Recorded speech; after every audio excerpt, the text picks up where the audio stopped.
Auditions द्यायचा जो काळ होता माझा, तेव्हा मी बऱ्यापैकी बऱ्यापैकी लोकल. लोकलचा प्रवास केला किंवा तेव्हा मी मुंबई लोकल अनुभवली आणि जी अजूनही माझ्या लक्षात आहे. आणि सिनेमात जी लोकल आहे, ती जुनी लोकल आहे, ती विंटेज लोकल हं, आहे. हं. जी मी प्रत्यक्ष कधीच बघितली नव्हती. जर तुम्ही इतके वर्ष राहताय, नवीन माणसांकडनं मी अपेक्षा फार काही करत नाही, जे नवीन राहायला येतात. जर काही वर्ष तुम्ही राहताय, तर थोडं बहुत मराठी तुम्हाला म्हणजे माझे मेकअप आर्टिस्ट जे आहेत संतोष शर्मा, माझा गणेश गणेश शर्मा दोघेही नॉन महाराष्ट्रीयन आहेत. पण ते उत्तम मराठी बोलतात. सो त्यांच्याबद्दल आमचं काही म्हणणं नाही. फक्त एवढंच म्हणणं आहे, की ज्या कॉमन माणसाला मराठी बोलता येत नाही, हं, हं. ज्या माणसाला मराठी बोलता येते किंवा त्याला हिंदी कळत नाही किंवा इंग्लिश कळत नाही.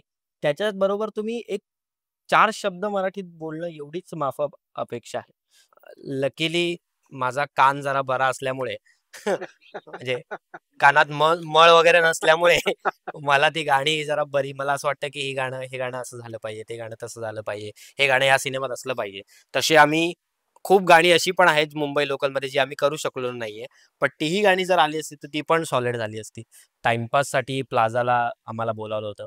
आणि मला असं आलं की आपण आता जाऊ प्लाझाला आणि बघू काय आहे. कारण त्यावेळी काही माहित नव्हतं कारण त्यावेळी सोशल मीडिया वगैरे काही माहितीच नव्हतं. नाही. हाऊसफुल झालाय, किती चालतोय सिनेमा आपल्याला काही अंदाज नाही. तुम्ही तुमचे प्रॉब्लेम्स काय कशाप्रकारे एक्सप्रेस करताय ना, ते सुद्धा खूप महत्वाचं आहे. "अरे, मला असा प्रॉब्लेम" नाही, "मला हा प्रॉब्लेम होतोय."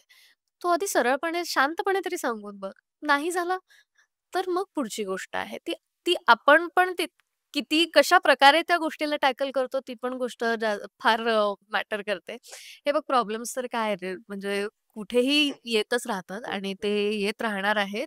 ते आपल्यावर डिपेंड असतं ते हे कसे. नेव्हर एंडिंग आहे. आपण त्या गोष्टीकडे कसं बघतो, हे जास्त मॅटर करतं. नमस्कार, मी कपिल. प्लॅनेट मराठीवर तुम्हा सगळ्यांचं खूप खूप स्वागत. मुंबईची लोकल, मुंबईची लाईफलाईन.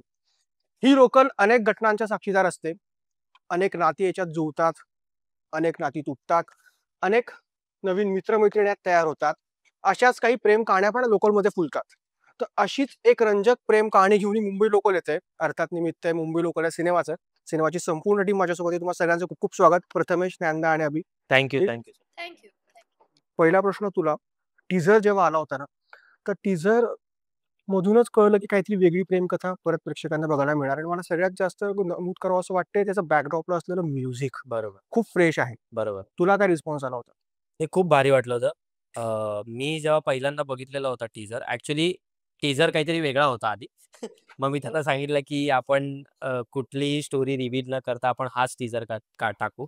कारण मला असं वाटलं, की एक काहीतरी रिफ्रेशिंग म्युझिक झालेलं आहे. रिफ्रेशिंग आमचे शॉट्स आहेत आणि तो शॉट आमच्या जवळचा खूप आहे.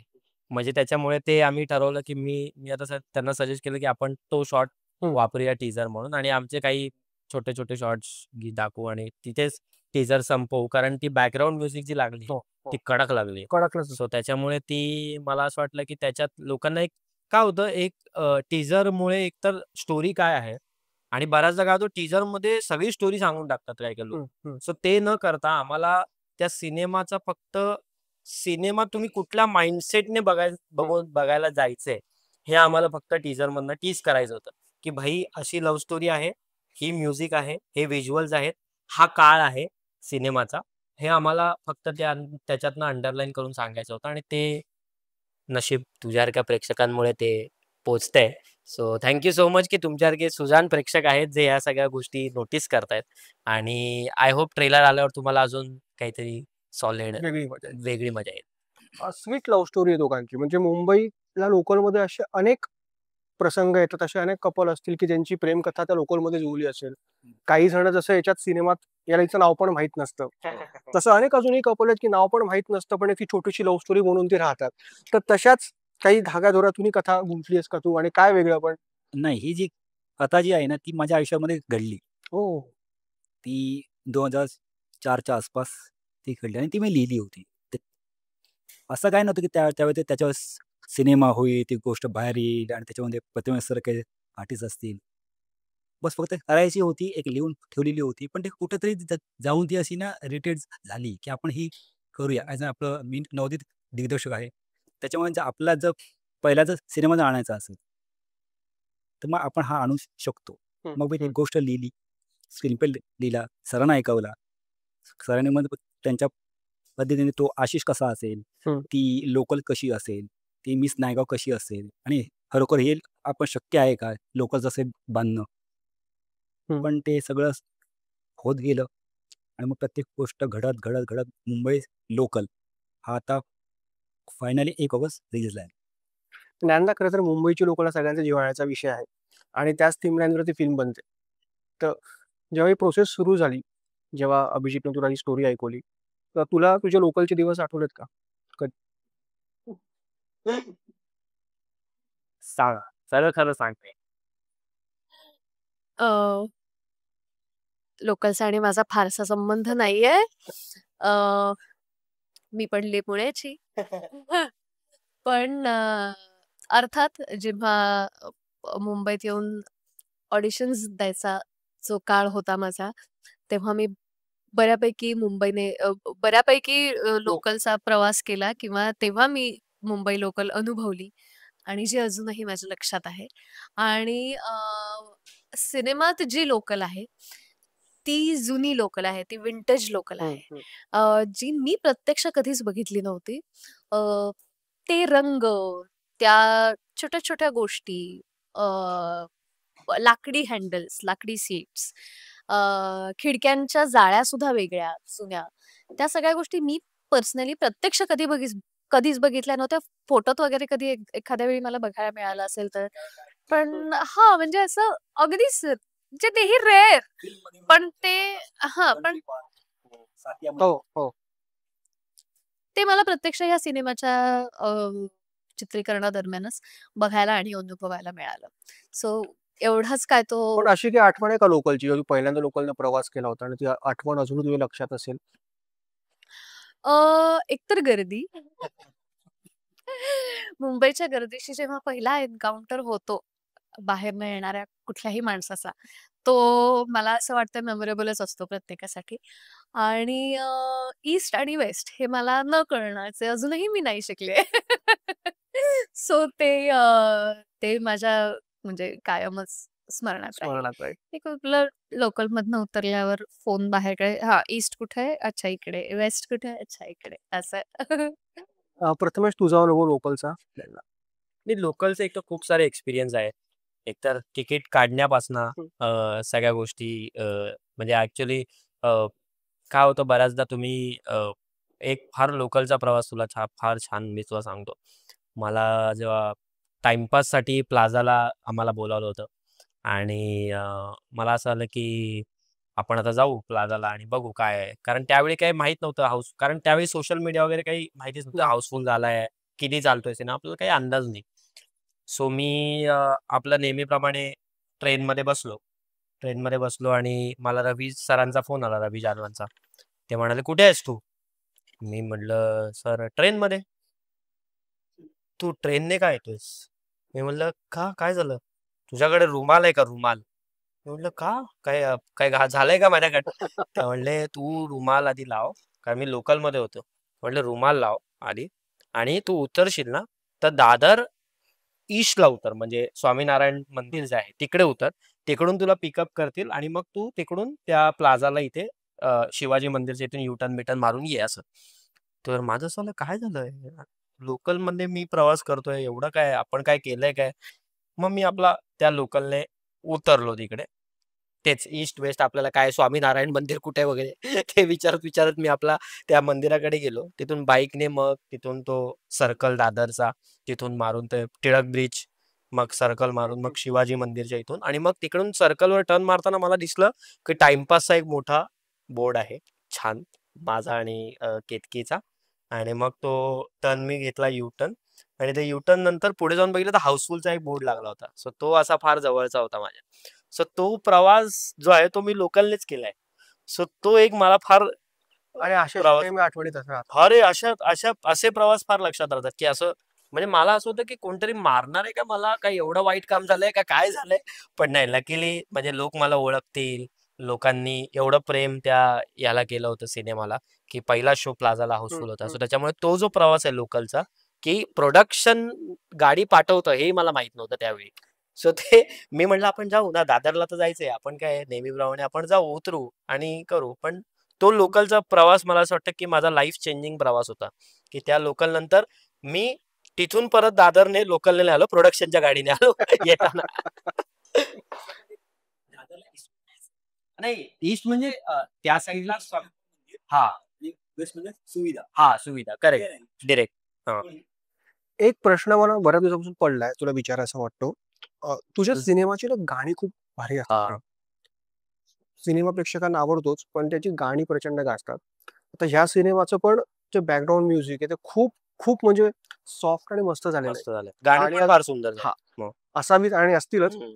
तर ते तू ठरवून करतो का ते तुझ्यासोबत घडतं की एक नशीब लागतं की नशीब असतं प्रत्येक प्रत्येक सिनेमातलं एक तरी नशिबात गाणं असेल, कळतं. मला वाटतं नशिबच असेल. कारण आता 17/60 मधलं पण ते झाला खूप फेमस झालं होतं. आता आमचं भेटना पुन्हा पण खूप लोकांना आवडतंय. मला असं वाटतं ना की त्या कथेची जेव्हा डिमांड असते तेव्हा ती गाणी तशी आपोआप मेकर्स कडनं होतात. आणि मला पर्सनली असं वाटतं की माझे जे कॅरेक्टर्स आहेत ते लोकांना रिलेट करतात. आणि त्या रिलेटेबल कॅरेक्टर्सची रिलेटेबल गाणी, त्याच्यामुळे ते लोकांना अजून आवडतं की अरे ही फार छान गाणी आहेत, मस्त गाणी आहेत. आणि लकीली माझा कान जरा बरा असल्यामुळे म्हणजे कानात मळ वगैरे नसल्यामुळे मला ती गाणी जरा बरी, मला असं वाटतं की हे गाणं असं झालं पाहिजे, ते गाणं तसं झालं पाहिजे, हे गाणं या सिनेमात असलं पाहिजे. तसे आम्ही खूप गाणी अशी पण आहेत मुंबई लोकलमध्ये जी आम्ही करू शकलो नाहीये. पण तीही गाणी जर आली असती तर ती पण सॉलिड झाली असती. पण याचं खरं तर नशिबालाच क्रेडिट द्यायला हवं की इतकं छान आपल्याला गाणं मिळतंय. आणि बेसिकली रोमॅन्टिक फिल्म करत असताना गाणी त्याच्यातली चांगली असलीच पाहिजे. तरच म्हणजे जो तू टाइमपासचं उदाहरण घेतलंस, सैराटचं उदाहरण घेतलंस, तर या सिनेमांची गाणी लोकांना खूप ऑल टाइम आवडली. हिट आहे. त्याच्यामुळे ती लोकांना जास्त रिकॉल व्हॅल्यू जी असते ना, ती मला असं वाटतं की गाण्यांमुळे खूप असते.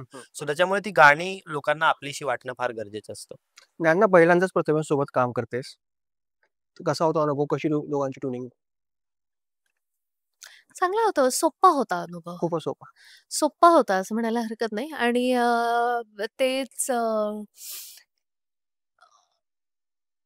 क्रेडिट आहे पूर्ण टीमचं. आणि आत्ता प्रथमेशबद्दल विचारलं तर त्याचं सुद्धा एकमेकांना तो कम्फर्ट देऊन, एकमेकांना समजून घेऊन, एकमेकांची कामाची पद्धत समजून घेऊन गुण्यागोविंदाने काम करू शकतोय आपण एकमेकांबरोबर, हीच खूप मोठी गोष्ट आहे. सो तो अनुभव मिळाला. त्याच्यामुळे एकमेकांना काम करताना जास्त सोपं गेलं असं म्हणायला हरकत नाही. प्रथमेश? सो तो ते फिलिंग आलं तर खूपच काम करणंही सोपं जातं आणि तो कम्फर्टही मिळतो. सो मजा येते अजून काम करायला. प्रथमेश? आणि मला फ्रँकली असं वाटतं की बऱ्याच ऍक्ट्रेस ज्या असतात त्या स्वतःच्या विश्वात असतात बऱ्याचदा. म्हणजे स्वतःचं विश्व एक असतं आणि त्या विश्वात त्या रमलेल्या असतात. त्या ज्ञानदा त्यातली नाहीये. हे हे फार भारी आहे. कारण ती ऑलरेडी म्हणजे आजूबाजूला काय चाललेलं आहे, कोणाला म्हणजे दिग्दर्शकाला काय म्हणायचं आहे, आपला को ऍक्टर काय म्हणतो आहे, किंवा यांचं बॉन्डिंग चाललेलं आहे, तर ते ते पण ती बघू शकते आणि तेही ती एन्जॉय करू शकते. म्हणजे तिचं असं नाही की आता बघा माझा शॉट आहे, मग मीच कसं इम्प्रेस करते वगैरे, असं काही तिच्या मनात नाही. तिला माहिती आहे की हा माझा शॉट आहे, मला तो चांगला करायचा आहे. आणि ह्याचा जर चांगला होत नसेल तर ह्याला मी काय सांगू शकते, हेही ती करायची. सो ते मला असं वाटतं की एक कम्फर्ट झोन असणं ना फार गरजेचं असतं. आणि ते मध्ये बेसिकली ऍक्टर्स असल्यामुळे ना एक कम्फर्ट झोन येतोच. की तुम्ही किती लोकांबरोबर काम करताय, कसं काम करताय, कोणाबरोबर राहताय. आणि आम्ही पृथ्वी, मी, मनमीत आणि आमचा अजून एक मित्र म्हणून ज्ञानदा असे आमच्या ग्रुपमध्ये ऍड झालेली होती. आम्ही मजा करायचो, मस्ती करायचो. पण कामाच्या बाबतीत आम्ही अत्यंत प्रामाणिक आणि अत्यंत सिन्सिअर होतो. कारण ते जर चांगलं झालं तरच त्या बॉन्डिंगचा अर्थ आहे. म्हणजे एखादा शॉट ज्ञानदाचा मला आवडला किंवा माझा शॉट तिला आवडला, तर ते येऊन सांगणं, नाही आवडला तरी येऊन सांगणं, हे फार गरजेचं असतं मला असं वाटतं बॉन्डिंगसाठी. आणि ते बघा काय आहे, कोणी तुर्रम खान नाहीये. जेवढं त्यांना ज्यांना येतं तेवढं ते प्रयत्न करतात की हे चांगलं व्हावं. आणि कोणाचीच इथे इच्छा म्हणजे अशी नव्हती की हा सिनेमा आता असंच करूया ना, असंच झालंय ना. पण त्याचा जो सोल आहे, तो सोल लक्षात घेऊन सगळ्यांनी कामं केली आहेत. म्हणजे इव्हन ज्ञानदा पण आहे.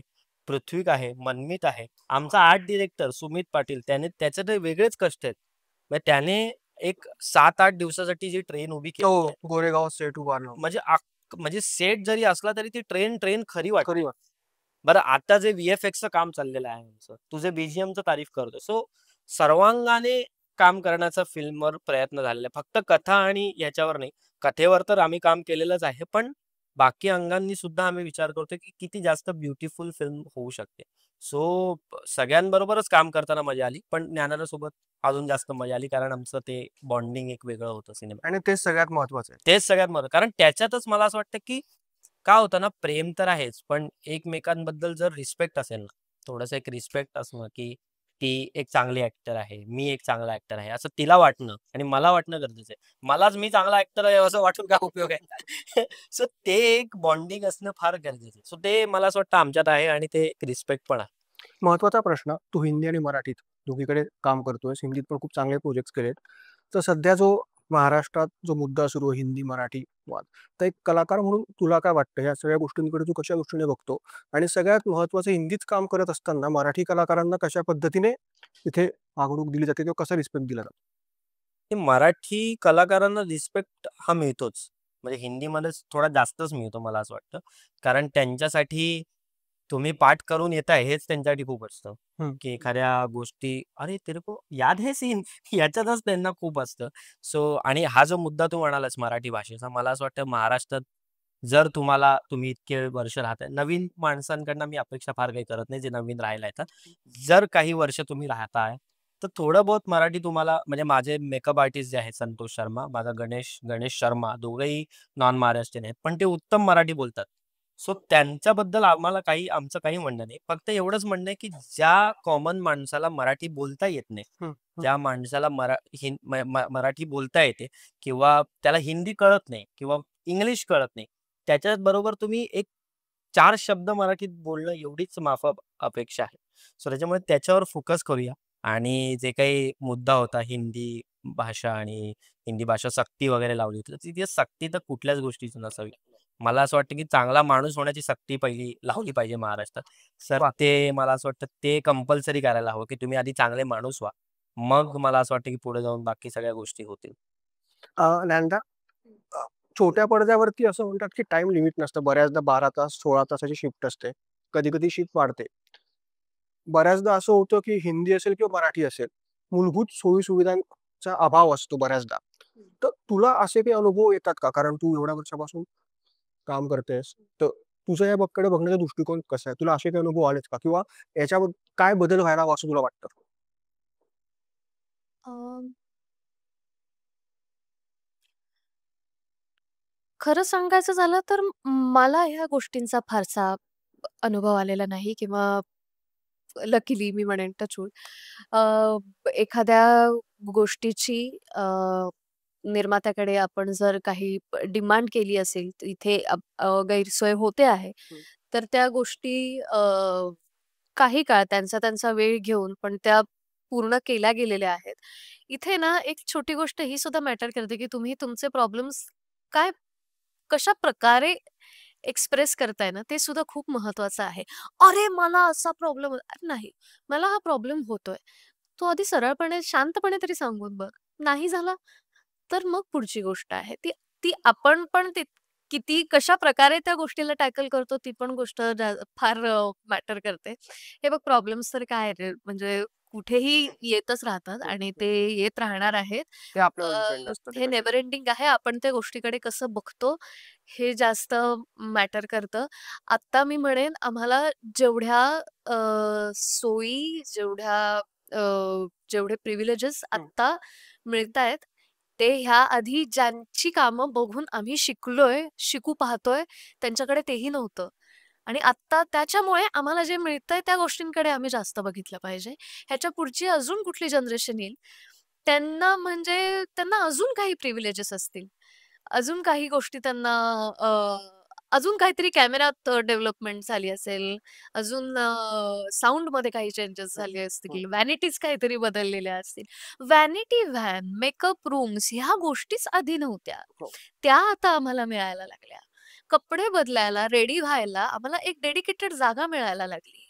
ह्या सगळ्या गोष्टी मी मी ज्या ज्या लोकांबरोबर म्हणजे जे जुने जाणते कलाकार आहेत त्यांच्याकडनं मी असे काही किस्से ऐकलेले आहेत. नाटकांच्या दौऱ्यांना प्रॉब्लेम्स आलेले आहेत. बऱ्याच गोष्टी त्यांनी फेस केल्या आहेत. त्या आत्ता आम्हाला फेस करायला लागतात का? नाही करायला लागत. मग तिथे जर आम्हाला एखाद्या दिवशी प्रॉब्लेम होत असेल ना, तर तो 1 दिवस होणार आहे, पण त्याच्यानंतर नाही होणार आहे. सो ते पेशन्स पण आपल्यात असले पाहिजेत.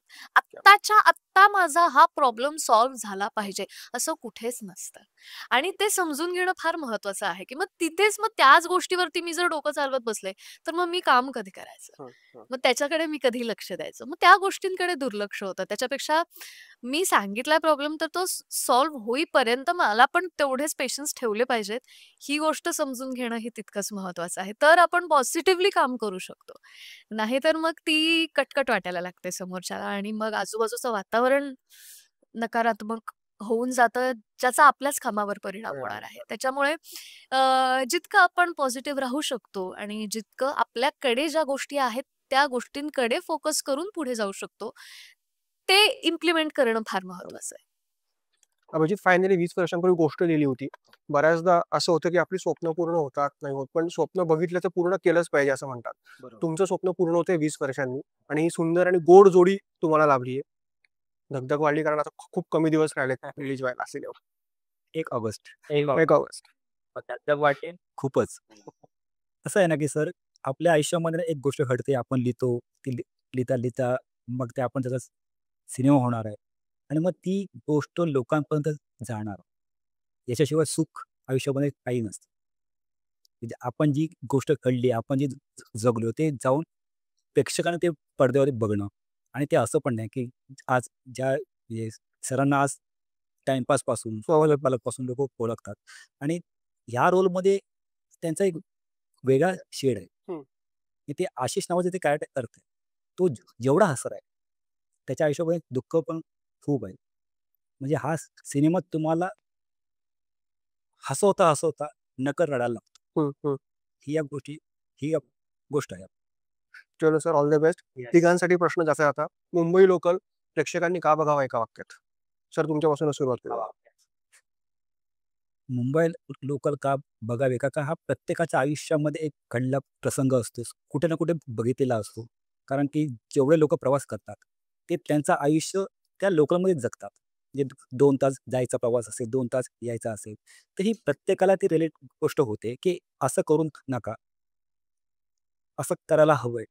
मदत कशी करायची? या सगळ्या गोष्टी ज्या असतात, त्या आपल्या आयुष्यावरती पण सुद्धा एक मेसेज देऊन जातात. त्यांना रिलेटेबल प्रेम कहाणी आहे. वा. अ, बरेच पैलू आहेत. बरेच मूड्स आहेत. अ, फक्त गुलाबी, गुलाबी, गुलाबी, गुलाबी नाहीये.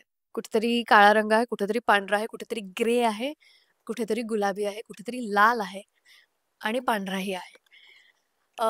प्रचंड रंग असलेली, प्रचंड पैलू असलेली आमची ही फार, फार, फार, फार गोड, प्रेमळ प्रेमकथा आहे, जी सगळ्यांना रिलेटेबल होणारी आहे. प्रत्येक छोट्यात छोट्या पैलूची काळजी घेतलेली आहे. छोट्यातल्या छोट्या डिटेलची काळजी घेतलेली आहे. आणि आमची जुनी लोकल आहे. जुनं ते सोनं. जुनं ते. हां, अस्सल.